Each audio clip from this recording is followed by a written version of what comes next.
عناوين حلقة النهاردة: خسارة الزمالك 2-1 من وادي دجلة. إقالة مستر ريبيرو مدرب النادي الأهلي. بوست أحمد السيد زيزو وإمام عاشور. قائمة منتخب مصر مع كابتن حسام حسن. السلام عليكم ورحمة الله وبركاته، أهلا وسهلا بكم في حلقة جديدة من قناة مدرج الكورة. معاكم أخوكم محمد ياسر. في حلقة النهاردة بإذن الله تعالى هنتكلم في كذا عنوان أو في كذا حاجة، ملخص حلقة اليوم، ملخص أحداث اليوم بإذن الله تعالى. فنبدأ كده. أول خطوة بخسارة الزمالك 2-1 من نادي وادي دجلة. تخيل يا صديقي العزيز إن أول مرة في تاريخ وادي دجلة يفوز على الزمالك. من اول ما اخترعوا الكوره كده ووادي دجله واجه الزمالك، اول مره الزمالك يخسر من وادي دجله. بصراحه انا شايف النهارده اداء على ارضيه الملعب، اداء رجولي من لعيبه وادي دجله، ورعونه في الاداء من لعيبه الزمالك، وده في صالح النادي الاهلي. اتمنى بقى ان احنا كاهلاويه وكالنادي الاهلي ناخد بالنا من كده. انت الفرق ما بينك وما بينه دلوقتي 5 نقاط، ولو لعبت المباراه المتبقيه دي هيبقى الفرق كام يا صديقي العزيز؟ نقطتين. فالفرق بيقرب، والزمالك عامل الصح معانا. فاهمني؟ الزمالك عامل الصح معانا. خسارة النهارده من وادي دجلة بدون أداء، بدون متعة كروية، بدون أي حاجة.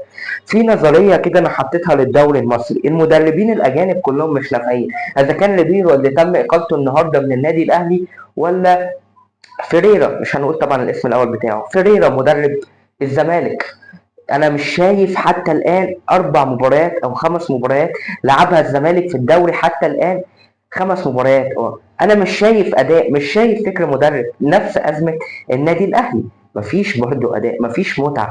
انا وانت، انا الاهلاوي وانت كزملكاوي، عارف ان انت تصدرت الدوري بالحب، بالحظ مشيت معاك وتصدرت الدوري. لكن النهارده الزمالك يخسر 2-1 بماتش فضيحه في حق الزمالك. بصراحة فضيحة في حق الزمالك بكل المقاييس. انت كزمالك المفروض انت متصدر الدوري، تدوس بقى عشان تتصدر. لكن لعيبة الزمالك النهارده متوترة، مش عارفة تلعب، ومس باص كتير. والحمد لله انا كواحد اهلاوي طبعا فرحان، وطبعا لازم احفل. ما هو انا لو ما حفلتش وما فرحتش فيك يا زملكاوي او في نادي الزمالك، يبقى انا مش اهلاوي اصيل كده، يبقى انا عايز ريتش وردي اخويا الزملكاوي. لكن طبعا لازم أنا اكون فرحان، ودي فرصه قويه ان الاهلي ياخدها دافع لبعد كده. وده كان بنسبه مباراه الزمالك. واتطرد منه الونش كمان في الدقيقة 70. اتطرد منه محمود الونش في الدقيقة 70. الزمالك بقى المفروض يرجع بقوة. لا، أنا شايف دجلة هو اللي بيهاجم، ودجلة استغل يعني الطرد كما يجب أن يكون، وبعد كده طرد الدجلة في الدقيقة 80 أو حاجة و80. الزمالك يستغل، بل بالعكس، بل أنا شايف دجلة النهاردة ضيع فرصة هدف غريبة. فرصة هدف المهاجم بتاعهم الفرود عدى من الأول ومن التاني، وصبحي طلع عايز يعملها لوب، عملها في السماء. فدجلة النهارده كان يستحق الفوز على الأوراق إحصائيا، في أداء الملعب، كرجولة لعيبة، كفكر مدرب. دجلة يستحق الفوز في مباراة النهارده بكل تأكيد. نيجي بقى يا صديقي لريبيرو. لا، مش الصورة اللي ظهرت لك دي بومة. لا، مستر ريبيرو اللي هيظهر لك صورته دلوقتي، وده الجهاز الفني بتاعه. بذمتك الصوره اللي ظاهره لك دلوقتي دي، ده ينفع يكون جهاز فني النادي الاهلي؟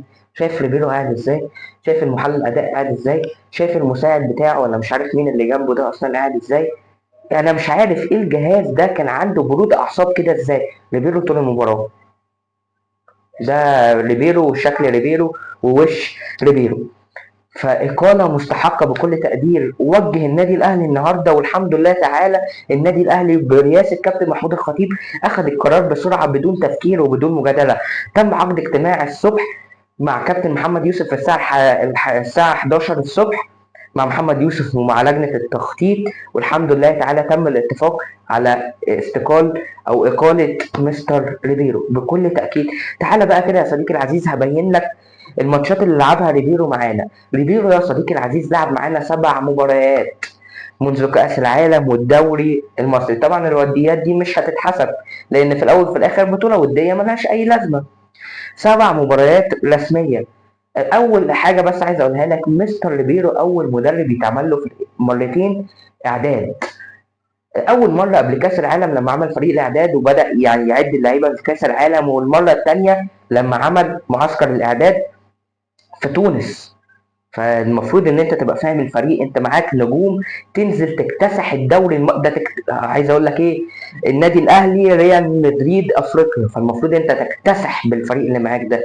لكن احنا فعلا جبنا لعيبه بمليارات، وجبنا بمدرب بجنيه الا ربع، والله العظيم مدرب بجنيه الا ربع حرفيا. فارقام ليبيرو اللي هتظهر لك على الشاشه دلوقتي، لعب معانا 7 مباريات، خسر 2، تعادل في 4، فاز في مباراة. فدي أرقام مدرب نادي أهلي، وربنا وربنا وربنا مدرب المحل حاليا أفضل من أرقام ليبيرو بكتير.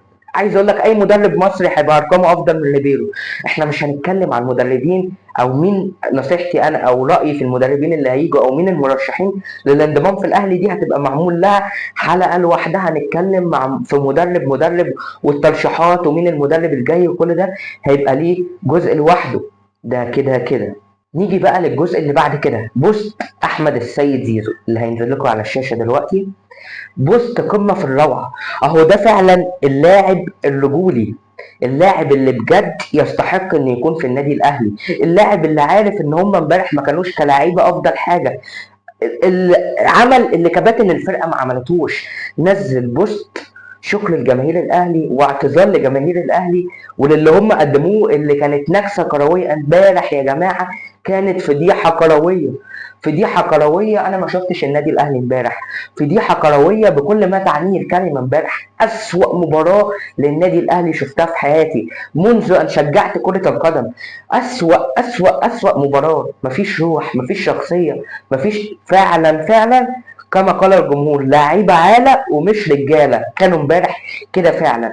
وانا عايز اقول لك انا من كتر ما اداء الاهلي غريب واداء اللعيبه غريب، يمكن اللعيبه عامله كده عشان ليبيرو يتم اقالته، انا مش عارف، اداء امبارح كان كارثي. نيجي بقى نتكلم شويه عن بوست زيزو. بوست زيزو قمه في الروعه وقمه في الجمال، قمة في الروعة وقمة في اللي هتلاقيه ظاهر قدامك على الشاشة دلوقتي يا صديقي العزيز. بوست يعني بجد بجد لاعب أخلاقي، لاعب مسؤول، لاعب حريف، كل اللي أنت عايز تقوله على زيزو قوله. بجد بجد بجد زيزو بجد هيبقى أيقونة في النادي الأهلي قريب، لأن هو بجد شخصية البطل. نيجي بقى على بوست إمام عاشور، اللي فيه بعض الناس اللي ما تعرفش دماغها مالها ولا فيها إيه تقول لك إمام عاشور بيلقح على زيزو. طب انت هات لي دماغك ازاي امام عاشور هيلقح على زيزو؟ اولا كده بوست امام عاشور ظاهر قدامك على الشاشه دلوقتي، بوست امام عاشور مفهوش بربع جنيه تلقيح على زيزو. بيقول لك البوست بيتكلم بيقول ايه، بيقول لك لما تبقى انت وحش اعترف ان انت وحش، يعني على مباراة امبارح ان احنا كنا وحشين وطلعنا قلنا ان احنا وحشين، لكن لما تبقى كويس خلي الناس تقول عليك كويس.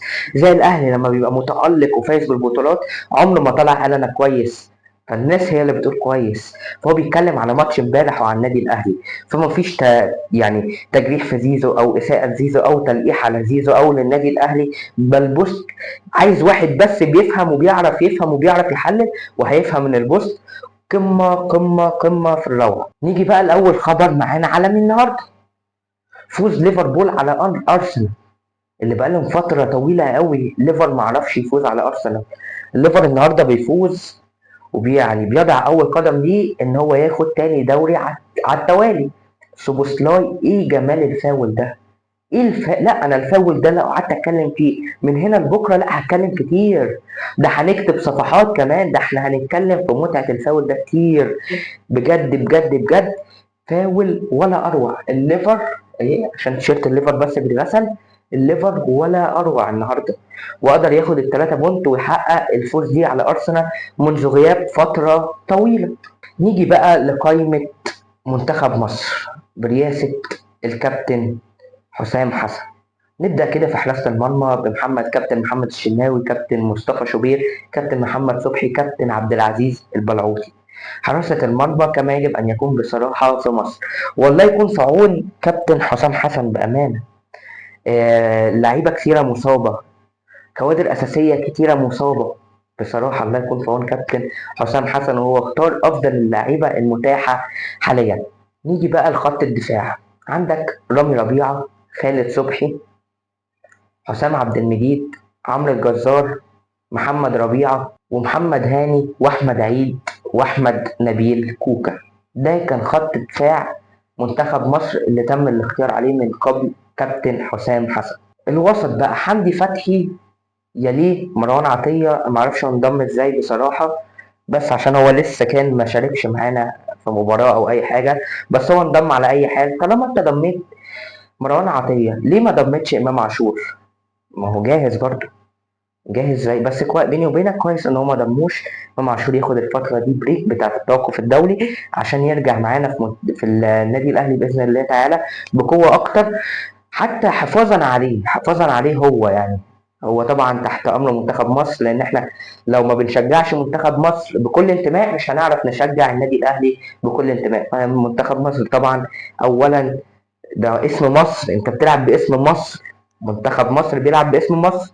وبرده محمود صابر ومهند لاشين، وعندك برده في خط الوسط زيزو وتريزيجيه وابراهيم عادل وعمر مرموش ومحمد صلاح، ولاعب غريب بقى اختاره دونجا. يعني انا كواحد مشجع ما بعترفش بدونجا نهائي. دونجا ده يعني انا مش عارف الزمالك جابه ازاي، او هو ازاي مستمر في الزمالك وازاي بيلعب اساسي، يعني انا بصراحه مش عارف، بس وجهه نظر، كل واحد ليه وجهه نظره.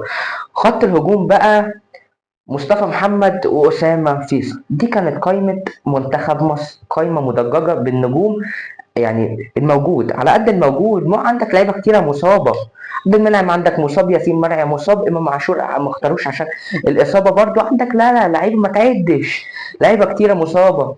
ياسر إبراهيم مصاب، ما تعدش يا صاحبي، لعيبة كتيرة كتيرة كتيرة مصابة. بس كده صديقي العزيز، دي كانت حلقة النهاردة، أرجو من الله أن يكون وفقني في حلقة اليوم.